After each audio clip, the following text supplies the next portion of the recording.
Once upon a time, in the lively city of Lagos, there was a young Nigerian man named Emeka. Emeka was a charming, tall, and hardworking man who worked as an engineer. He had a cheerful spirit, and people loved his sense of humor. One day, while attending an international tech conference, Emeka met a young Korean woman named Sukjin. Sukjin was visiting Nigeria for the first time.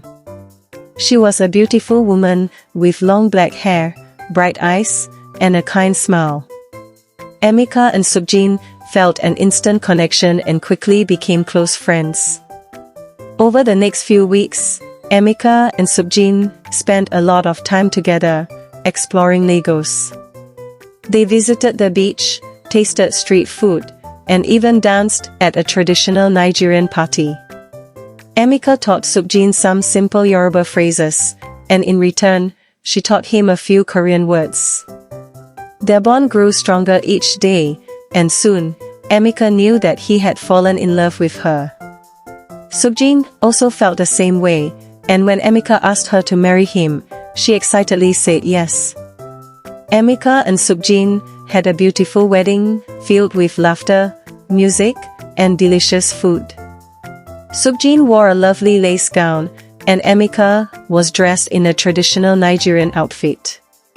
Family and friends from both Nigeria and Korea came together to celebrate their love. Everyone was happy for the couple, and Sukjin felt so blessed to have a new family in Nigeria. After the wedding, Sukjin and Emeka moved into their cozy new apartment in Lagos. Sukjin was eager to be a good wife and make her husband happy, even though she didn't know much about Nigerian cooking. Emeka, who loved jollof rice, joked with her one evening, saying, "My dear, you must learn how to cook jollof rice. A Nigerian man cannot survive without it."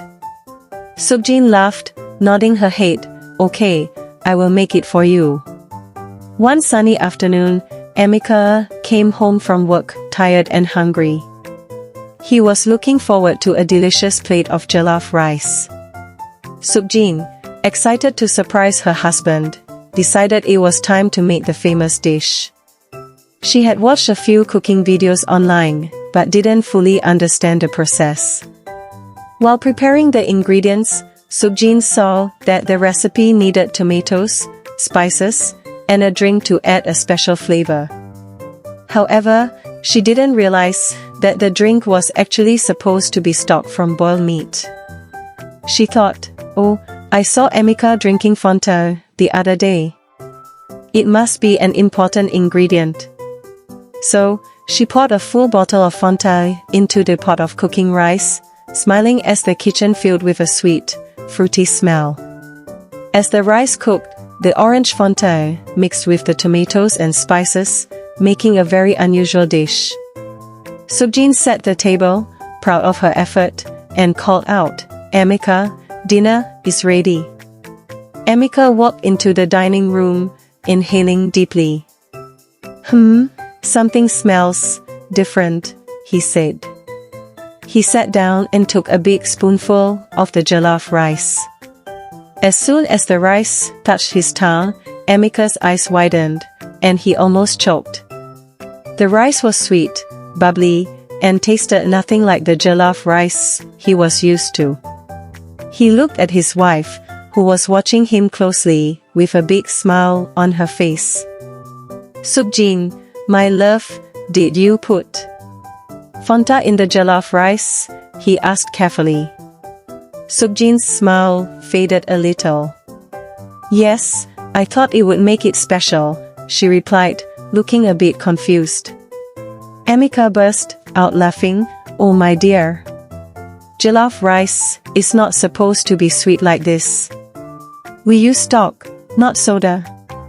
Sukjin covered her mouth with her hands, blushing with embarrassment. "Oh no.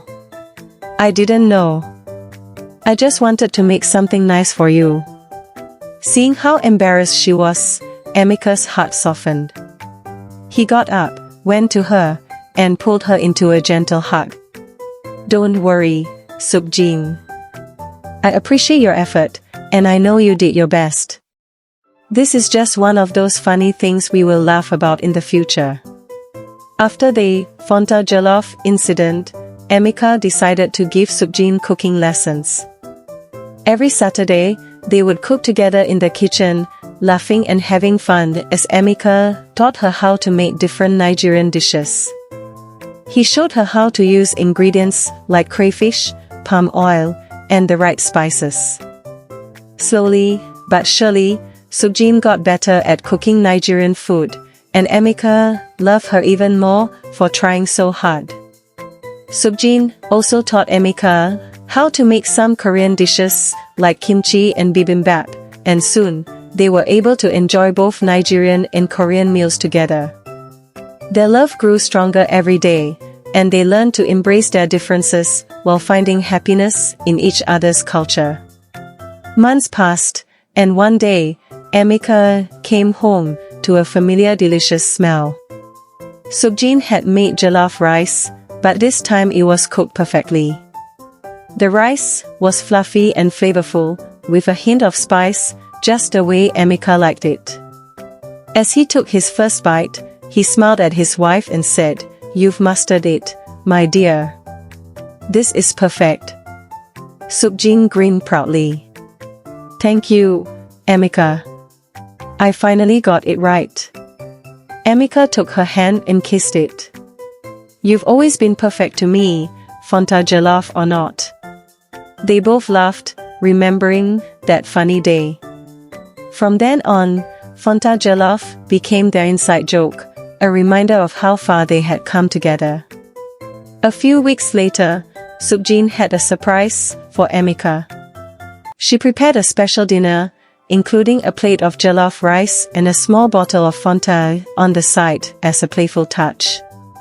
As they sat down to eat, Sukjin handed Emika a small wrapped box. When he opened it, he found a pair of baby shoes inside.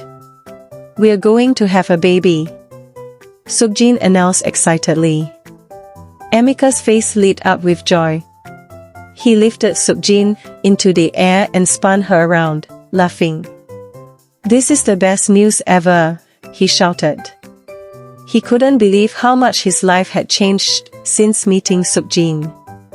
They were about to start a new chapter as parents, and he was ready to face any challenges as long as they were together. Emika and Sukjin continued their journey with love, laughter, and lots of delicious meals. Though they came from different worlds, they found a way to blend their cultures and create a beautiful life together. And whenever they wanted to laugh, they'd remember the time Sukjin made jollof rice with Fanta, and they'd know that love can be as sweet and unexpected as a bottle of soda in a pot of rice. The end.